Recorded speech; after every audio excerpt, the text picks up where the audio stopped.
மரணிச்சாரு చెప్పిన వాళ్ళంటే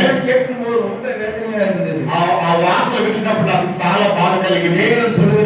ఏమంటున్నాడు? நமக்கு விரோதமாக எழுகிற சத்துரு வீசுகிற கண்ணிக்கும் మనకి విరోధం లేచే శత్రువు ప్రతి ఆ నేలకి வீசுகிற அந்த கண்ணிக்கும் பாழாக்கும் கொள்ளை நோய்க்கும் கொடிய நோய்க்கும் நம்மை தப்பிவித்து பாதுகாத்து வருகிறார். మనకి విరోధం వచ్చి ఏ ఒక్కరితో మన విరోధం చే రోగాన్ని తప్పించి మనం కాపాడి ఆయన రెక్కలతో మనకు ఆశీర్వాదం நாம் அவருடைய வார்த்தைக்கு உண்மையாக கீழ்ப்படிந்து நடக்கும் போது ఎప్పుడైతే మనం నిజంగా ఆయన మాటకు లోబడి జీవించినప్పుడు దేవుడు நம்மை ఆశీర్వదిస్తాడు. దేవుడు మనల్ని ఆశీర్వదిస్తాడు.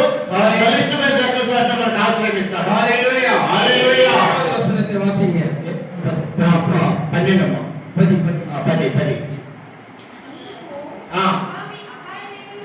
నీకు అపాయం ఏమీ రాదు.